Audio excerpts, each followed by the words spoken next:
Okay, hey what's up guys, welcome back to my new vlog ने एक informative video के साथ मैं आपको मिलता हूँ। तो welcome back to Harsh Trivedi vlogs guys. And आज हम आपको बताने वाले हैं रीडिंग के टिप्स।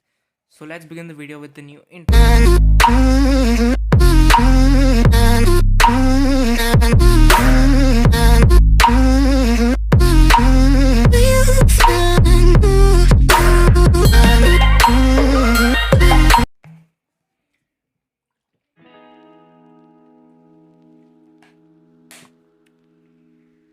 भाई साहब, बैठे बैठे मतलब 2-3 वीडियो मैंने शूट कर दिया, अभी गला सूख रहा है मेरा।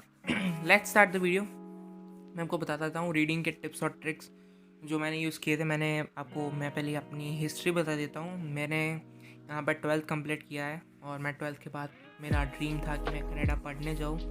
तो मैंने एज ऑलवेज आइल्स दिया, बट मैंने बहुत ही लेट आइल्स स्टार्ट किया था। मतलब जुलाई में मैंने डिसीजन लिया, जुलाई के एंडिंग में। अगस्त में मैंने क्लास स्टार्ट किए थे। अगस्त और सितंबर मैंने सिर्फ और सिर्फ कोचिंग की थी। 2 महीने की कोचिंग में मैंने 6.5 ओवरऑल एंड 6 सीट्स सिक्योर किए थे, और जिसमें रीडिंग में मेरे 6.5 मॉड्यूल में थे। रीडिंग में 6.5 मैं लाया था, जो 7 लिसनिंग में थे, 6.5 रीडिंग में थे, 6 राइटिंग में और स्पीकिंग में। मतलब दोनों राइटिंग और स्पीकिंग में 6 थे। Overall 6.5, no less than 6 each. Okay, अभी बात करते हैं मैंने कैसे अपना आइल्स सिर्फ और सिर्फ फर्स्ट अटैम्प्ट में और 2 ही महीने की प्रैक्टिस में मैंने क्लियर किया। ठीक है, मैंने आपको हिस्ट्री बता दिया मेरा कि भाई मैंने 2 ही महीने पढ़ा था, सिर्फ और सिर्फ 2 ही महीने मैंने कोचिंग किया और मैंने फर्स्ट ट्रायल में ही लाया हूँ। मैं जितना भी मैं आपको बोल रहा हूँ मैं सही बोल रहा हूँ। 23 अक्टूबर को मैंने एग्ज़ाम दिया था और मैंने सिर्फ और सिर्फ पहला अटैम्प्ट ही दिया है और पहले अटैम्प्ट में ही पास हो चुका हूँ। तो मैंने पिछला वीडियो भी आप देख सकते हो, मेरा फर्स्ट वीडियो जो है यूआर पे था, वो आप वीडियो देख लेना। तो मुझे आपको मतलब आप लोग मेरी हिस्ट्री जान सकते हो कि मैंने क्या किया था, इससे मेरा फर्स्ट अटेम्प्ट में स्कोर हो चुका था। ठीक है, अभी बात करते हैं हम लोग सिंपली रीडिंग की। ठीक है भाई, रीडिंग 6.5 कैसे आए मैं। ठीक है, रीडिंग में मैंने ईओआर अप्लाई नहीं किया था। सो डोंट थिंक दैट कि रीडिंग में ईओआर अप्लाई करके 6 से 6.5 कर दिए। So don't think that, okay, don't think it ever. क्योंकि रीडिंग में और लिसनिंग में और स्पीकिंग में सभी में 6 थे, सिर्फ और सिर्फ राइटिंग में 5.5 थे, जो मुझे लगता थे कि मैं 5.5 डिज़र्व नहीं करता हूँ, मैं 6 डिज़र्व करता हूँ। मैंने अप्लाई किया और 6 हो चुका था 12 दिन में, वो भी मैंने बता दिया। ईओआर का वीडियो देख लेना, फिर ही ये वीडियो देखना, क्योंकि आपको पता नहीं चलेगा मेरी हिस्ट्री के बारे में। ठीक है, स्टार्ट करते हैं वीडियो, टॉपिक के ऊपर आते हैं, रीडिंग के बारे में बात करते हैं। रीडिंग कैसे मैंने क्लियर किया। ठीक है, अभी देखो मैं सिंपली बता देता हूँ। मैं पहले महीने मैंने उस आइल्स की वीडियो में बताया था कि पहले महीने मैंने सिर्फ और सिर्फ लिसनिंग का प्रैक्टिस टेस्ट किया था। लिसनिंग ही मैंने किया था पहले महीने में, वो भी मैं हर रोज़ करता था लिसनिंग का टेस्ट, 2x पे सुनता था। ठीक है, लिसनिंग के लिए। बट अभी बात आई रीडिंग की, तो मेरे पास सिर्फ सितंबर महीना था। सितंबर महीने में मैंने पहले 1 महीने में रीडिंग का पूरा निकाल दिया था। मतलब मैंने रीडिंग की सभी बुक्स मैंने पढ़ ली थी। ठीक है, अभी रीडिंग के ऊपर आ जाता है। सिंपली मैंने रीडिंग पे क्या किया, मैंने फर्स्ट महीना मैंने अगस्त था, अगस्त में मैंने बहुत सारी मॉक एग्ज़ाम दी। तो मॉक एग्ज़ाम में रीडिंग में मेरे 5.5 मतलब बहुत ही ज़्यादा कम थे, मेरे 5.5 ही आते थे मॉक एग्ज़ाम में। तो रीडिंग में बहुत ही स्कोर लो था। मैंने बोला कि भाई अभी 1 महीने में एग्ज़ाम है मेरा, 23 अक्टूबर में मुझे फर्स्ट अटैम्प्ट में क्लियर करना है। मेरे पर एक पहला प्रेशर था कि मेरे पापा ने मुझे बताया था, अगर तुम्हारा फर्स्ट अटैम्प्ट में स्कोर नहीं आया तो तुम्हें यहाँ इंडिया की कॉलेज में पढ़ना पड़ेगा। ठीक है, मेरे गुजरात में जो कॉलेज है वहाँ पे मुझे पढ़ना पड़ेगा। अगर मेरा मार्क्स फर्स्ट अटैम्प्ट में मेरा ओवरऑल 6.5 या 6 ईच नहीं आया तो मुझे यहाँ पे इंडिया में पढ़ना पड़ेगा। तो वो मेरे पे एकदम प्रेशर हो चुका था कि भाई क्या करूँ। एक तो बाजू में ड्रीम है मेरा खुद का, और बाजू में मेरे पेरेंट्स से जो मुझे फोर्स कर रहे थे कि भाई तुम्हें लाना है, पहली बार में लाना है। ठीक है, तो वो मुझे बहुत ही सपोर्ट करते थे भाई, कि मेरे माइंड में एकदम मैं एक एंथुजियास्टिक बन चुका था रीडिंग में और ये सब में। इसकी वजह से बना, क्योंकि भाई पेरेंट्स ने अगर मुझे इतना बूस्ट नहीं किया होता कि भाई तुम्हें पहली बार में लाना है, तो मैं ये पहली बार में नहीं ला सकता था। ठीक है, सिंपली मैं बता रहा हूँ, पेरेंट्स और गॉड, उनके बिना ये कुछ भी पॉसिबल नहीं था। ये मैंने सिर्फ और सिर्फ पहले अटैम्प्ट में दिया है, ये इम्पॉसिबल था। ठीक है, मुझे भी नहीं पता था कि कैसे हुआ। ये पेरेंट्स और जो गॉड है उनकी ब्लेसिंग्स की वजह से पहली बार हुआ है, मतलब पहली बार में मैं निकला हूँ। नहीं तो भाई स्टार्ट करते ही नहीं थे, हमारे कुछ होता ही नहीं था हमारा। तो बता देता हूँ रीडिंग के बारे में, ठीक है। रीडिंग के बारे में वीडियो लंबा नहीं करेंगे, बहुत ही कम रखेंगे। रीडिंग में क्या करना है आपको, simply reading is a smart thing, like आपको स्मार्ट वर्क करना है, हार्ड वर्क नहीं करना है, ठीक है। रीडिंग में लोग बहुत स्मार्ट वर्क करते हैं और हार्ड वर्क भी करते हैं, मेरे जैसे लोग बहुत ही हार्ड वर्क करते हैं, ठीक है। मैं अभी अपनी ट्रिक बता रहा हूँ, ये ट्रिक आपके ऊपर एप्लीकेबल होगी या फिर नहीं भी होगी, ठीक है। मैं सिंपली आपको एक पॉइंट बता देता हूँ, एग्ज़ाम में ना तो टिप्स एंड ट्रिक्स वर्क करती है, ना ही आपका माइंड वर्क करता है, ठीक है। दो चीज़ मैं आपको सिंपली बता चुका हूँ, ना टिप्स एंड ट्रिक्स ना माइंड। जब आप एग्जामिनेशन हॉल में बैठते हो ना, तो हो जाता है अंदर भाई एक माहौल, प्रेशर बन जाता है भाई वहाँ पे, ठीक है। तो आप अगर मेरी टिप्स एंड ट्रिक्स लोगे भी तो वहाँ पे काम नहीं होगी। मैंने भी खुद मेरी टिप्स एंड ट्रिक्स बनाई थी, वहाँ पे कुछ काम नहीं आया था। जो काम आया था वो सिर्फ था अंदर माइंड में, जो दिमाग में चल रहा था ना, वही मुझे काम आ रहा था, ठीक है। तो पहली बात, रीडिंग के लिए पहले रीडिंग की स्किल डेवलप करनी पड़ती है। अभी हम ठहरे भाई एवरेज स्टूडेंट, मैं खुद अपनी बात कर रहा हूँ, मैं आपकी बात भी नहीं कर रहा हूँ, मैं खुद अपनी बात कर रहा हूँ। मैं एवरेज स्टूडेंट था बचपन से लेकर आज तक। बचपन में मैंने सिर्फ और सिर्फ 98% लाया था। जब जैसे जैसे बड़ा हुआ मुझे गेम्स के बारे में पता चला, मैंने पूरा अपना ध्यान खो दिया था। एवरेज मेरे 9th स्टैंडर्ड से लेके 12th स्टैंडर्ड तक मेरे एवरेज 60% ही मेंटेन हुए, ठीक है। 60% से ज़्यादा नहीं, कम नहीं, ठीक है, उतना ही मेंटेन रखा है मैंने। तो एवरेज स्टूडेंट था, पढ़ना मुझे पसंद नहीं था। पहली बात ये मेरी पॉइंट थी, मुझे रीडिंग बहुत ही ज़्यादा फ्रस्ट्रेटिंग लगता था कि भाई मैं 1 घंटे के लिए पढ़ रहा हूँ, मेरा माइंड एकदम फोकस नहीं रहता था, क्योंकि भाई मैं नहीं योगा करता था, नहीं मेडिटेशन कर रहा था। मैं आपको ये भी नहीं बोलूँगा कि भाई योगा मेडिटेशन दोनों करो, ये सब कुछ काम नहीं कर रहा है, ठीक है। वहाँ पे एग्ज़ाम में प्रेशर आएगा, योगा मेडिटेशन ऐसे ही निकल जाएगा। तो रीडिंग एक सिंपल थिंग है, मुझे भी पढ़ना नहीं आता था, मुझे बहुत गुस्सा आता था कि भाई रीडिंग क्या है, ठीक है। क्योंकि हम लोग एवरेज स्टूडेंट हैं और हम लोग को रीडिंग करेंगे तो भी बहुत ही गुस्सा आएगा भाई। 1 घंटे तक हम शांति से बैठ नहीं सकते, ठीक है।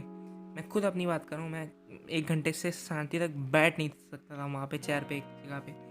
तो सबसे पहली बात मैं आपको बता देता हूँ, अगर आपने अभी तक आइल्स की तैयारी नहीं की, मतलब आइल्स आप देने जा रहे हो, आप सोच रहे हो कि आप आइल्स का कोचिंग स्टार्ट करें, तो सबसे पहले आप स्टार्ट करो कोचिंग के 15 दिन से पहले आपको न्यूज़पेपर, नोवेल या फिर कोई भी बुक्स जो है वो आपको 2 घंटे तक पढ़ना है। 2 घंटे तक उसका जो है टॉपिक पढ़ना है और आपको मेमोराइज, अंडरस्टैंड करना है कि पॉइंट जो है क्या कहना चाह रहा है, मेमोरी से क्या कहना चाहता है, ठीक है।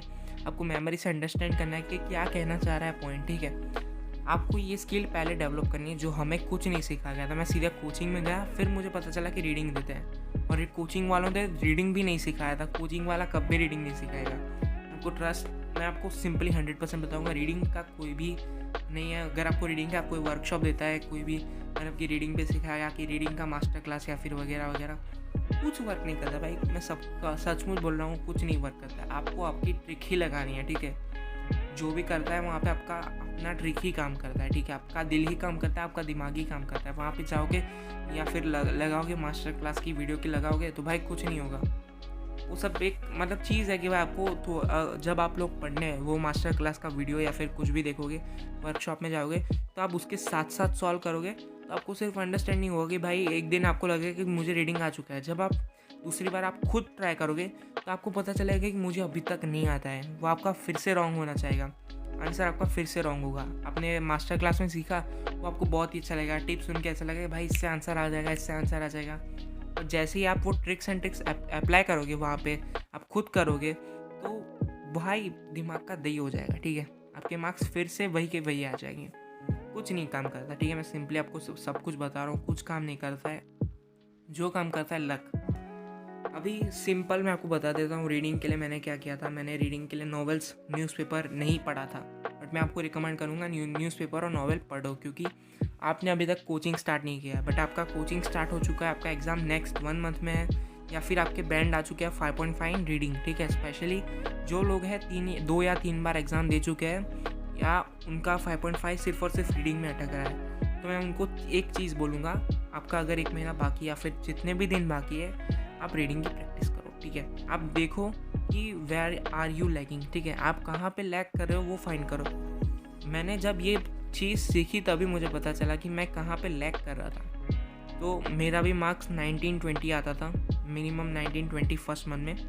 फिर जब मुझे ये सब पता चला, मैंने लर्न किया ये सब, मैं ना पूरा रीडिंग में मैंने बोला कि भाई जो सब्जेक्ट हार्ड है ना उसको ही हम पकड़ के बैठेंगे भाई, जो सब्जेक्ट हार्ड है उसमें ही ज़्यादा मार्क्स मैं लाऊंगा। मैंने वहाँ पे ठान लिया था कि जो सब्जेक्ट हार्ड है वहाँ पे ही मैं खींच के लाऊंगा मार्क्स, ठीक है। मुझे सबसे पहले दिमाग मैंने ये फिट किया था। तो जैसे ही मैंने ये फिट किया, मेरा दिमाग भी मुझे सपोर्ट करने लगा कि भाई 1 घंटे तक मैं बैठा रहूँगा तेरे साथ, ठीक है। मेरा दिमाग भी मुझे सपोर्ट करने लगा वहाँ पे। तो सिंपली मैं ट्राई करता था 2 घंटे का, मतलब 2 घंटे तक मैं सेशन करता था रीडिंग का। रीडिंग में करता था, आंसर्स देखता था, क्या गलत निकला वो मैं देखता था। मैं आंसर्स गलत हुआ मैं नहीं देख रहा था, कहाँ पे मैं गलत हुआ, मतलब किस पॉइंट पे मैं गलत हुआ। मैंने जैसे ट्रू फॉल्स होते हैं, तो ट्रू फॉल्स में मैंने ये ट्रू क्यों लिखा था मैं चेक करता हूँ, और ये फॉल्स क्यों स्टेटमेंट दिखा रहा है, जो आंसर फॉल्स आ रहा है वो क्यों आ रहा है, मैं वो सर्च करता हूँ। तो वो जब आपको एक अंडरस्टैंडिंग हो जाएगी कि जो आप पॉइंट सोच रहे हो वो फॉल्स है और जो आप ट्रू लिख रहे हो वो फॉल्स है, तो वो अंडरस्टैंडिंग जो दिमाग में बैठ जाएगा ना, तब आपका जो है पूरा का पूरा माइंड जो है एक्चुअली स्टार्ट करेगा वर्क करना, ठीक है। मैंने ऐसा पहले एमसीक्यू में किया, एमसीक्यू मेरा हुआ सच्चा। फिर मैंने ये सबसे पहले मैंने ये लगाया था ट्रिक, मतलब जो आता है क्या बोलते हैं, fill in the blanks. Fill in the blanks में मैंने ये लगाया एप्लीकेशन, तो भाई पूरा का पूरा फिल इन द ब्लैंक्स मेरा सच होता गया। मतलब उससे मेरा मार्क्स डबल बूस्ट हो गया था, 23-26 पे मेरा मार्क्स चला गया था। वैसे ही ट्रू फॉल्स मतलब ये फिल इन द ब्लैंक्स में जो आता है, फिल इन द ब्लैंक्स जो पैराग्राफ में फाइंड करना होता है, वो उससे मेरा मार्क्स अल्ट्रा बूस्ट हो चुका था। फिर क्या किया मैंने, ट्रू फॉल्स मेरा बहुत ही ज़्यादा गलत होता था। मैंने ट्रू फॉल्स पे ट्राई किया ये ट्रिक। ट्रू फॉल्स में मैंने देखा कि भाई मैं कहाँ पे गलत जा रहा हूँ। मतलब देखो, मैं बोलूँगा एक स्टेटमेंट दिखाऊँगा आपको कि भाई अगर आप बोलते हो एक पैराग्राफ रीड करो, वहाँ पे लिखा है there are 2 types of mango in the farm, okay. और वहाँ पे ट्रू फॉल्स नॉट गिवन जो है वहाँ पे आपको स्टेटमेंट मिलेगा। अब वहाँ पे एक क्वेश्चन होगा कि भाई there are 3 types of mangoes in the farm, okay. तो वो ऑब्वियसली स्टेटमेंट फॉल्स है, ठीक है। और जो आप वहाँ पे नॉट गिवन का मैं स्टेटमेंट बोल रहा हूँ कि there are Aapus and there are जो भी मैंगो की 2 डिफरेंट वेराइटी है उसका नाम मेंशन करके आपको पूछेंगे कि देयर आर फलाना मैंगो एंड देयर आर ढिंकाना मैंगो, ठीक है। ये 2 mango present in the farm. But वहाँ पे मैंगो सिर्फ बताया गया कि वहाँ पे 2 टाइप का मैंगो है, ये नहीं बताया गया कि वहाँ पे कौन से जाति का मैंगो है, ठीक है। कौन से जो बिलोंग करता है वहाँ से, कौन से ग्रुप से बिलोंग कर रहा है मैंगो, वो नहीं लिखा है। तो obviously this statement is not given. अभी ट्रू कैसे होगा स्टेटमेंट में, ट्रू में वो लोग बहुत ही आपको उलझा देंगे। ट्रू सिंपली एक बहुत ही ज़्यादा अल्ट्रा, मतलब पूरा दिमाग को चकरा देगा ट्रू वाला स्टेटमेंट वो लोग ऐसे प्रूव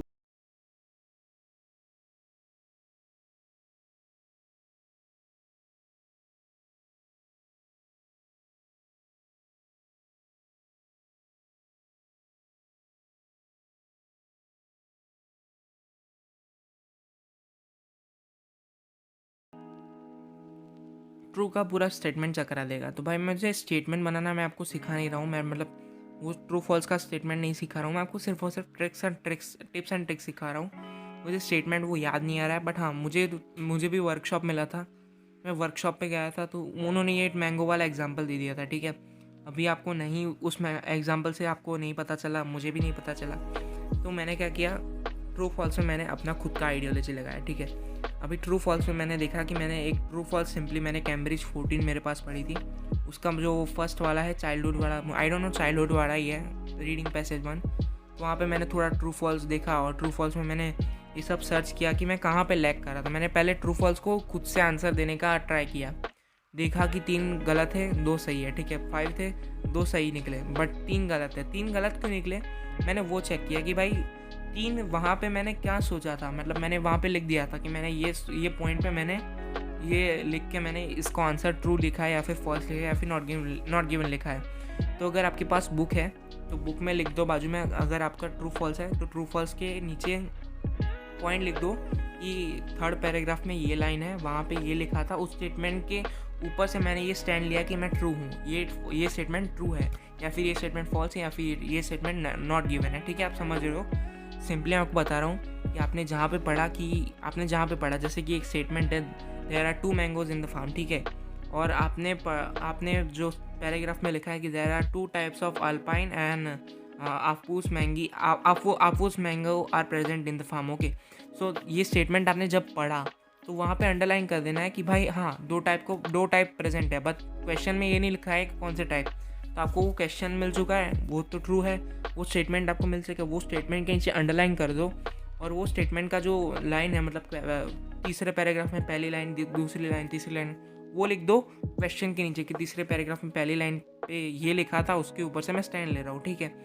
और अगर बाई चांस वो गलत निकलता है तो आपको जो है वो सोचना है कि वो गलत क्यों निकला। आपको सही स्टेटमेंट फाइंड करना है कि भाई सही स्टेटमेंट क्या होना चाहिए और स्टैंड क्या होना चाहिए, वो आपको ढूंढना है। और बहुत जगह पे एक्सप्लेनेशन भी मिलता है कि आप अगर गूगल पे सर्च मारोगे, आपका जो रीडिंग का पैसेज का नाम होता है वो आपको सिंपली कॉपी करके आपको सर्च मारना है और वहाँ पे लिखना है कि रीडिंग एक्सप्लेनेशन।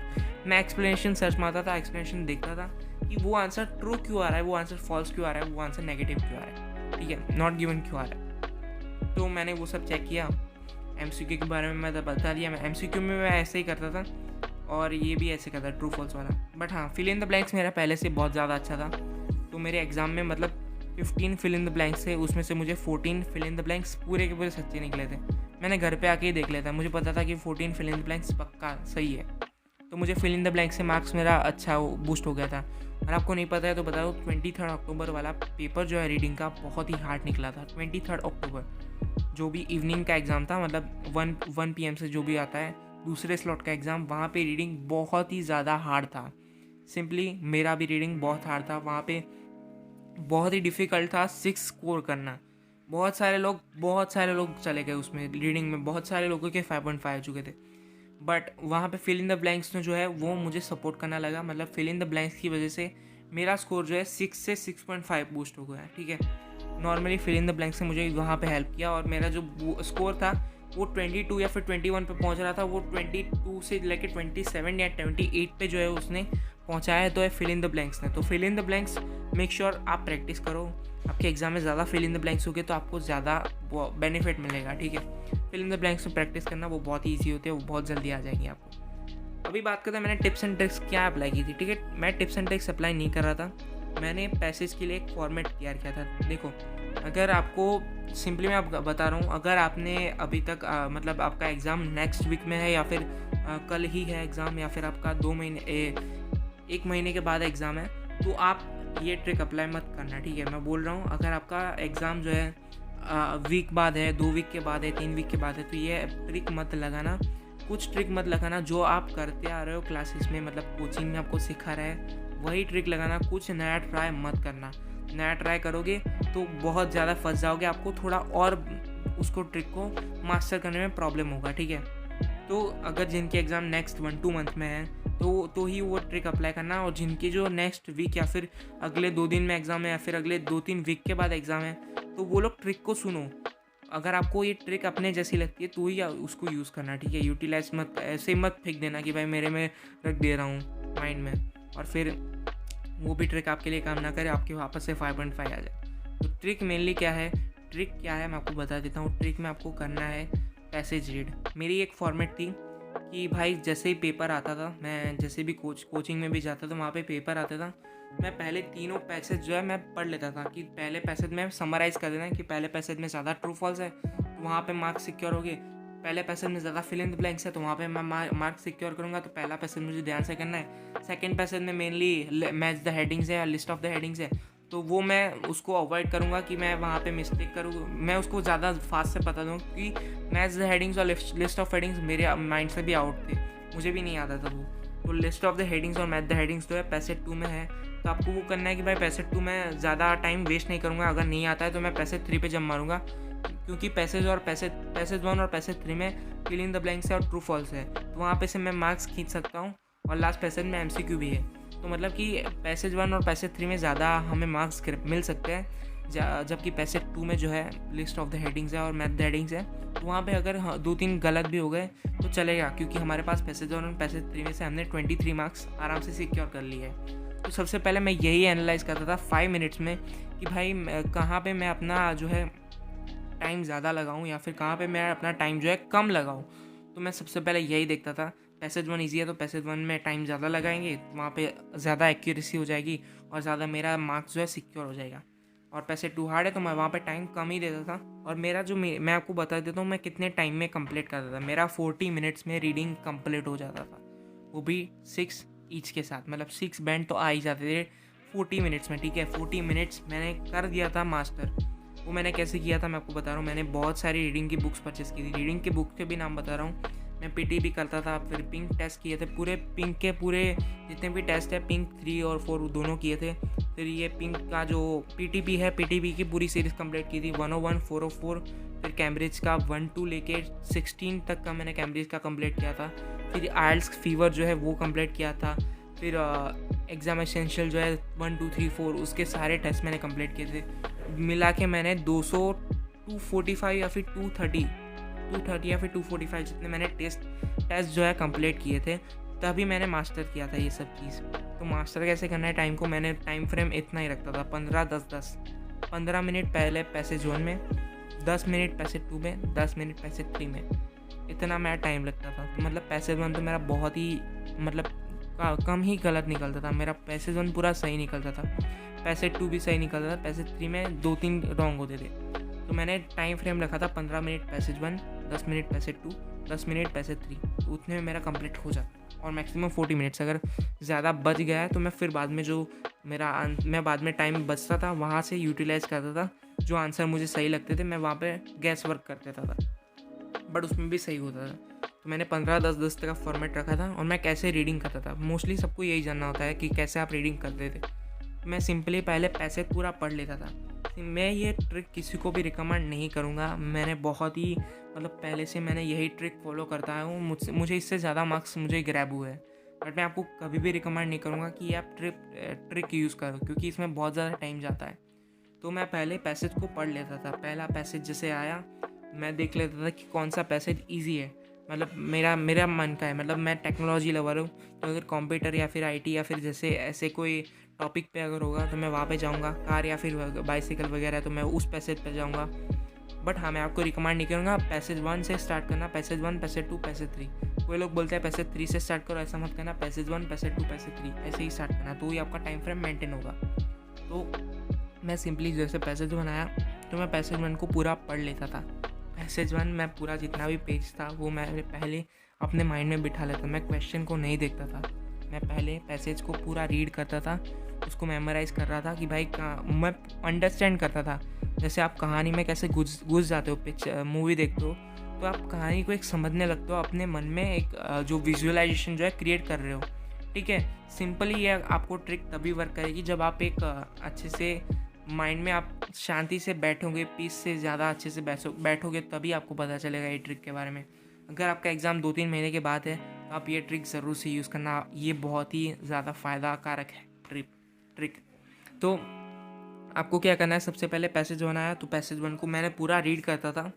और जो क्वेश्चन थे मैं रीड नहीं करता था, क्वेश्चन को मैं पहले पढ़ता नहीं था, पहले मैं पैसेज को पढ़ता था स्टार्टिंग से लेके एंड तक। मैं पूरी पिक्चर को मेमोराइज़ कर रहा था कि क्या हो रहा है। अगर राजा ने उसको बोला है भाई देखो, मैं सिंपली बता रहा हूँ, मुझे नहीं पता है पैसेज मैंने कौन सा पैसेज पढ़ा था, मुझे अभी तक याद नहीं है।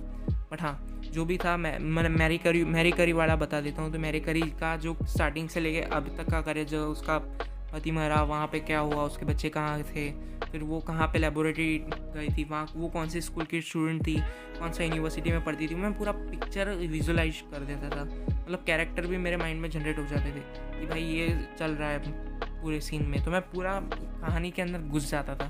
तो वो घुसने के बाद अगर जो कहानी एंड हो गई, वहाँ पे जैसे ही क्वेश्चन स्टार्ट होते थे, रीडिंग पैसेज मैंने पढ़ के पूरा मेमोराइज़ करके फिर बाद में मैं क्वेश्चन पे जाता था। क्वेश्चन पे जैसे ही जाता था मैं वहाँ पे क्वेश्चन पढ़ता था कि भाई मैरी करी के ऊपर क्वेश्चन है, मुझे वहाँ पे तुरंत ही वो रिमाइंड हो जाता था कि भाई मैंने वहाँ पे ये स्टेटमेंट पढ़ा था इस लाइन पे। वो लाइन में फटाफट से जाके चेक कर रहा था कि भाई हाँ ये लाइन पे ये लिखा है तो ये ट्रू है स्टेटमेंट, तो ये मैं ट्रू लिखता था। ठीक है, सिंपली मेरा ये ट्रिक है। सो मेरे पैसेज पढ़ने का स्टाइल बहुत डिफरेंट था, मैं बहुत ही अलग करता था। पूरा पैसेज मैं पढ़ता था चाहे जितना भी टाइम वेस्ट हो, बट मेरा 15 मिनट के बाद तुरंत ही पैसेज 2 फॉरवर्ड हो जाता था। तो मेरा टाइम मैंने पहले 2-3 दिन ऐसा टाइमर सेट करता था कि जैसे 15 मिनट हो चुके उसके बाद मैं पैसेज 2 पे चला जाता था। बट जब भी मैंने ये सब मास्टर कर लिया, 1 वीक तक मैंने ये सब किया, तो ऑटोमेटिकली मैं घड़ी में भी नहीं देखता था, जैसे ही 15 मिनट होते थे ऑटोमेटिकली मेरा माइंड रिमाइंड कर देता था और मैं ऑटोमेटिकली पहला पैसेज ख़त्म करके 15 मिनट में दूसरे पैसेज पे चला जाता था। तो ऐसे मेरा टाइम भी यूटिलाइज हो रहा था और मुझे आंसर भी एक्यूरेसी ज़्यादा अच्छी हो रही थी। बट हाँ, कि ये ट्रिक ज़्यादा बहुत ही मतलब आपका फ्रस्ट्रेटिंग लगेगा कि भाई कैसा दिमाग ही नहीं है इस ट्रिक में कुछ भी, तो समझ लो भाई ये मेरी ट्रिक थी, ये वर्क भी कर सकती है नहीं भी कर सकती। मेरे में वर्क करके मेरा 6.5 उस ट्रिक से वजह से आ चुके हैं। तो आप लोग देख लेना कि उस ट्रिक से ये वर्क होता है कि नहीं। बट हाँ, मैं इस ट्रिक को किसी को भी रिकमेंड नहीं करूँगा कि वो लोग अगर उनका एग्ज़ाम नेक्स्ट वीक में है तो वो अप्लाई करें। बट मैं उनको बोलूँगा कि आप कहाँ पे लैग कर रहे हो, आपकी गलती कहाँ पे वो देख लो, तो ऑब्वियसली आपका मार्क्स जो है बढ़ जाएगा और आपका जो बैंड स्कोर जो 5.5 पे अटक रहा है वो 6 हो जाएगा। Hope so with God grace, hope so okay, so hope so with the God grace, hope so God would bless us with fastest PPR, मतलब वीज़ा सबका आएगा और हमारा भी आएगा, ठीक है। Hope so God would bless me with fastest PPR। Okay, तो मैं यही गॉड से प्रार्थना करूँगा कि जिनका अभी 5.5 पे अटके हुआ उन लोग को जो है 6 मिल जाए रीडिंग में और वो लोग अच्छे से 6 ईच उनका सिक्योर हो जाए। और जिन लोगों ने 3 या फिर 4 बार से ज़्यादा एग्ज़ाम दिया उन लोग का नेक्स्ट अटैम्प्ट है 2-3 दिन में है, फिर 2-3 महीने में है, फिर 2-3 वीक के बाद है। तो उन लोग के लिए मैं गॉड से यही प्रे करूँगा कि भाई आपका जल्दी से जल्दी 6 सिक्योर हो जाए, पूरा 6 ईच जो है सब भी में आ जाए आपके, और आपका ये जो नेक्स्ट अटैम्प्ट आ रहा है वो एकदम सक्सेसफुल हो जाए और आपका स्कोर जो है अच्छे से आ जाए, ठीक है। मैंने अभी IELTS का सीरीज़ स्टार्ट किया था और वो मैं शूट करना स्टार्ट किया है। 12 मार्च से मैंने शूट करना स्टार्ट किया, बट ये डेली वीडियोज़ जो आते हैं उसकी वजह से उसका डिले हो रहा है। बट हाँ, मैं डालूँगा उसको भी, और ये रीडिंग का वीडियो IELTS की सीरीज़ का फर्स्ट वीडियो ये रहेगा, तो वो वीडियो भी मैं डाल दे रहा हूँ। फर्स्टली मैं यही वीडियो अपलोड करने वाला हूँ, फिर आपको दूसरे वीडियो मिलेंगे। तो होप सो मैं अभी ये वीडियो एंड करता हूँ, बहुत लंबा हो चुका है। तो इसी नए डायलॉग के साथ हमारा जो डायलॉग बन चुका है, तो hope so God would bless us with fastest PPR। मेरा भी आएगा वीज़ा, आपका भी वीज़ा आएगा, ठीक है, सबका आएगा, चिंता मत करो। आपका IELTS का बैंड भी आ जाएगा, चिंता मत करो। और मिलते हैं नए वीडियो में एज ऑलवेज। ठीक है, रास्तों में मत पढ़ना फीका, अनमोल भाई का डायलॉग।